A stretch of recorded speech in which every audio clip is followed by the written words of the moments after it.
अवतल दर्पण का प्रकृति, प्रतिबिंब और आकार पिछले वीडियो में बता चुका हूं, आप पार्ट नंबर 6 में जाकर के देख लीजिएगा।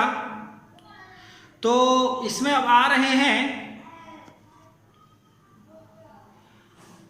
यहां पर बोल रहा उत्तल दर्पण द्वारा बना प्रतिबिंब। तो अवतल दर्पण द्वारा जो प्रतिबिंब होता है, अवतल दर्पण के ज्यों ज्यों नजदीक आएगा वस्तु, त्यों त्यों उसका प्रतिबिंब बड़ा होगा। ठीक है, अवतल दर्पण से ज्यों ज्यों वस्तु दूर जाएगा उसका प्रतिबिंब त्यों त्यों छोटा होगा। और अवतल दर्पण में जो प्रतिबिंब बनता है जनरली ज्यादातर वास्तविक बनता है, और अवतल दर्पण में जो प्रतिबिंब बनेगा हमेशा उल्टा बनेगा। बस एक सेंस में सीधा बनेगा जब प्रतिबिंब, जब वस्तु का ध्रुव में हो या वस्तु ध्रुव और फोकस के बीच में हो, तब प्रतिबिंब आभासी और सीधा बनेगा, ये अवतल दर्पण में। तो अब हम आते हैं उत्तल दर्पण में, प्रतिबिंब देखते हैं कैसा बनता है। तो फिगर हम क्रिएट करते हैं। तो आपको पता ही है कि उत्तल दर्पण में, ये उत्तल दर्पण है, ये क्या है, उत्तल दर्पण है। और 4 रूल बताए थे, वो रूल को जाकर के देख लीजिएगा आप 4 या 5 पार्ट में। मेरे जो वीडियो चैप्टर यानी फिजिक्स का चैप्टर 1 का 4 या 5 पार्ट में 4 वो रूल वाला वीडियो बनाए थे। जब भी कोई किरण अवतल दर्पण या उत्तल दर्पण में मुख अक्ष के समानांतर कोई किरण जब दर्पण से टकराता है तो फोकस से गुजरती है, यानी फोकस से होकर गुजरती है या फोकस से होकर के पार करती है। तो यहां पर देखते हैं, ये आपको हो गया पी का मतलब ध्रुव। ये क्या है, पी का मतलब हो गया ध्रुव। अब देखते हैं, पी हो गया तो जाहिर सी बात ये गोलीय दर्पण है। गोलीय दर्पण का ये हो गया उत्तल दर्पण। जब अंदर से रंगा हुआ हो उसको उत्तल दर्पण कहते हैं, और जो बाहर से रंगा हुआ हो तो उसको अवतल दर्पण कहते हैं। और ये हो गया सी, ये क्या हो गया, वक्रता केंद्र। ये वक्रता केंद्र और ये वक्रता त्रिज्या है। यहां से आता वक्रता त्रिज्या, यहां से आता वक्रता त्रिज्या। ये हो गया पी, ये हो गया पी का मतलब ध्रुव। तो यहां पर ध्यान देने वाली बात है, ये वाला पार्ट पी हो गया ये। अब यहां से जब कोई प्रकाश को हम गुजारते हैं, यहां पर कोई वस्तु रखा हुआ, सपोज कोई वस्तु ए बी रखा हुआ है, यहां से मुख अक्ष के समानांतर जब कोई लाइन जो किरण गुजरता है, ये परावर्तक सतह है, ये परावर्तन पार्ट है, और ये रंगा हुआ भाग है। ये उत्तल दर्पण का परावर्तक यानी जहां से आईना का जो किरण टकराता है वो वाला भाग है, इधर रंगा हुआ भाग है। ठीक है, तो यहां पर हो गया ये फोकस, और ये हो गया वक्रता केंद्र। ये वक्रता केंद्र और ये फोकस, ये वाला पार्ट यहाँ। ठीक है, और हमेशा पता है कि अवतल दर्पण में जो होता है वो रंगा हुआ भाग बाहर होता है, रंगा हुआ भाग उठा हुआ होता है, और उत्तल दर्पण में जो रंगा हुआ भाग होता है वो अंदर धसा हुआ होता है। अवतल दर्पण में जो परावर्तक सतह होता है वो धसा हुआ होता है, और उत्तल दर्पण में जो परावर्तक सतह होता है उठा हुआ होता है। जस्ट ये ध्यान देना है, अवतल दर्पण में जो वक्रता केंद्र होता है वो परावर्तक सतह की तरफ होता है, और उत्तल दर्पण में जो वक्रता केंद्र होता है वो रंगा हुआ भाग की तरफ होता है। तो जस्ट हम पहले बताए थे, जब कोई किरण परावर्तित होती है मुख अक्ष के तो वो फोकस से होकर गुजरती है। तो यहाँ पर फोकस तो है नहीं, फोकस से गुजरेगा नहीं, ये फोकस से आती ही प्रतीत होगा। यहां से क्या हुआ, ये यहां से परावर्तित हो गया, ये क्या हो गया, परावर्तित हो गया। ये किरण यहां से टकराने के बाद ये यहां से वापस हो गया, यहां से क्या कहां से गई, वापस हो गया। ये ध्रुव तो यहाँ फोकस तो यहाँ है, ये फोकस से क्या हो रहा, आती हुई प्रतीत हो रही है। फोकस से क्या हो रही, आती हुई प्रतीत हो रही है। जब कोई किरण आती हुई प्रतीत होती है तो वो हमेशा काल्पनिक होता है। जब कोई किरण आती हुई प्रतीत होती है तो वो हमेशा क्या होती है, वो आती यानी आभास कर रहे हैं, तो आभासी प्रतिबिंब का मतलब होता है वो काल्पनिक होता है। अब एक किरण और लेते हैं, जो किरण क्या होता है, ध्रुव से गुजरेगा। जब ध्रुव से होकर गुजरेगा कोई किरण तो रूल बता है, जब ध्रुव से होकर कोई किरण गुजरता है तो ध्रुव से ही वो वापस होगा। इधर से गया ये और इधर से ही फिर ये क्या हुआ, वापस हो गया। इधर से ही गया और ये इधर से ही वापस हो गया। कटा कहां पर, ये जो कटा यहां पर क्या बना, प्रतिबिंब बना। ये क्या बनाया, प्रतिबिंब बनाया। ये हो गया ए डैश, ये हो गया बी डैश। अब यहां पर गौर करने वाली बात है, ये प्रतिबिंब जो बना है ये वस्तु है, रियल में कोई वस्तु रखा हुआ है, ये वस्तु का प्रतिबिंब यहाँ बना है। और कहाँ बना है, ये दर्पण के पीछे बना है। और कैसा बना, ये ध्रुव के जस्ट ऊपर में कोई वस्तु, तो ध्रुव के ऊपर ही बना, यानी सीधा बना। तो इसका प्रकृति आते हैं, प्रकृति क्या बोल रहा है, प्रकृति में बोल रहा है कि ये कहाँ क्या बनेगा, दर्पण के पीछे बना है। प्रतिबिंब कहाँ बना है, दर्पण के पीछे। इसका दूसरा प्रकृति है कि काल्पनिक, हमेशा क्या बनेगा, हमेशा आभासी या काल्पनिक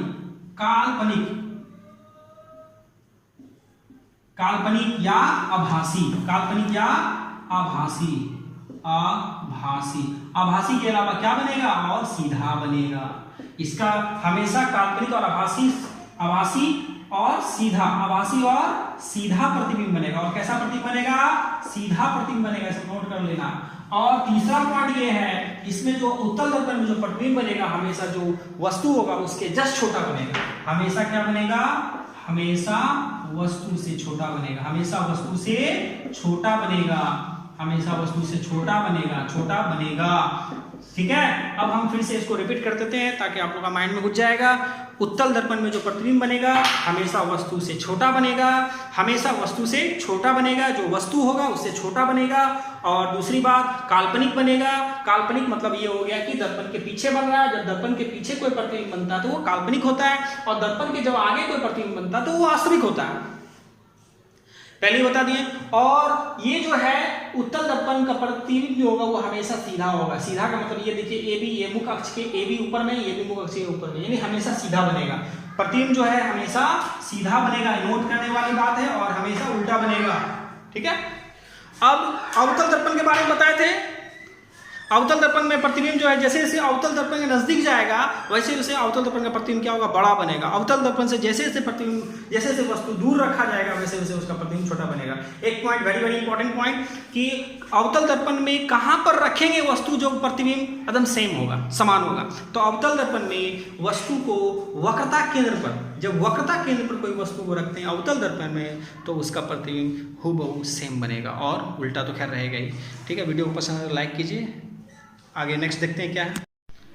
अब आते हैं, देखते हैं अवतल दर्पण का उपयोग कहाँ कहाँ किया जाता है। अवतल दर्पण का प्रयोग जो है जनरली देखते हैं। अवतल दर्पण तो जान ही रहे हैं किसको बोलता है। अवतल दर्पण में जो प्रतिबिंब बनता है, अवतल दर्पण के नजदीक जैसे जो भी वस्तु रखा जाएगा, अवतल दर्पण के नजदीक जितने नजदीक रखा जाएगा वस्तु का प्रतिबिंब उतना ही बड़ा बनेगा। अवतल दर्पण से जितना दूर में वस्तु रखा जाएगा उसका प्रतिबिंब उतना छोटा बनेगा। ठीक है, एक बार फिर से बोल देते हैं। अवतल दर्पण के नजदीक जितने नजदीक वस्तु को रखा जाएगा उसका प्रतिबिंब उतना बड़ा बनेगा, और अवतल दर्पण के जितने दूर वस्तु को रखा जाएगा उसका प्रतिबिंब उतना छोटा बनेगा। तो यहाँ पर बता रहा है अवतल दर्पण का उपयोग। अवतल दर्पण का पहला उपयोग, अवतल दर्पण का उपयोग हजामती बनाने में करते हैं। नोट कर लेना है ये सबको। अवतल दर्पण का प्रयोग जो है हजामती बनाने के लिए किया जाता है। हजामती को समझते हैं, दाढ़ी बनाने के लिए, बाल बनाने के लिए। दाढ़ी और बाल बनाने के इसलिए क्या जाता है कि जब कोई ग्राहक, जब आईना हजाम या नाई के यहाँ जब कोई ग्राहक बैठता है दाढ़ी या बाल बनाने के लिए, तो उसका चेहरा बड़ा बड़ा दिखता है। चेहरा बड़ा बड़ा दिखने के कारण उसका दाढ़ी दिखता है, कहाँ दाढ़ी छूट गया, कहाँ क्या हो गया, तो उससे बाल बनाने में नाई को भी आसानी होती है और जो बाल बना रहा है उसको भी आसान होता है। इसलिए अवतल दर्पण का उपयोग जो है जनरली हजामत यानी कि नाई लोग ज्यादा करते हैं। सेकंड पॉइंट, अवतल दर्पण का उपयोग गाड़ी के हेडलाइट तथा सर्च लाइट में किया जाता है। अवतल दर्पण का उपयोग जो गाड़ी का हेडलाइट, सर्च लाइट किसको बोलता बता रहे हैं। गाड़ी कोई भी, चाहे 2 व्हीलर हो, 3 व्हीलर हो, 4 व्हीलर हो, 6 व्हीलर हो, 8 व्हीलर हो, 16 जितने भी चक्के की गाड़ी हो, चाहे वो ट्रक हो, कोई भी बस हो, तो उसके आगे जो हेडलाइट होता है, लाइट जैसे, तो लाइट के बल्ब के पीछे जो कटोरा होता है ना, वो कटोरा जो चमकीला होता है वो अवतल दर्पण का होता है। यहां फिर से बता रहे हैं कि अवतल दर्पण का उपयोग जो है गाड़ी के हेडलाइट, सर्च लाइटों में किया जाता है। हेडलाइट, सर्च लाइट समझ में आ गया। अब हम नेक्स्ट पॉइंट आते हैं। अवतल दर्पण का जो प्रयोग होता है डॉक्टर, नंबर तीसरा पॉइंट, अवतल दर्पण का प्रयोग डॉक्टरों द्वारा नाक, कान, गला, दांत, नाक, कान, गला, दांत को देखने या जांच करने के लिए कहता है, जांच करने के लिए किया जाता है। बता रहे फिर से अगेन, अवतल दर्पण का प्रयोग जनरली जैसे देखे होंगे, कोई भी नाक, कान या गला का डॉक्टर के पास जाइएगा तो वो वहां पर ये लगाता है, एक बल्ब लगाता है। वो बल्ब से वो जब ऐसे झुकता है, झुकने के बाद वो जो है देखता है, गला को देखेगा तो लाइट रोशनी की जरूरत है, कान को देखने के लिए रोशनी की जरूरत पड़ेगा, आंख को देखने के लिए रोशनी पड़ेगा, नाक को देखने के लिए रोशनी की जरूरत। वो जो लाइट है ना, वो नाक, कान, लाइट का जो होता है कटोरा, उसमें भी अवतल दर्पण का प्रयोग किया जाता है। नेक्स्ट पॉइंट आते हैं, पॉइंट नंबर 4। अवतल दर्पण का उपयोग जनरली अवतल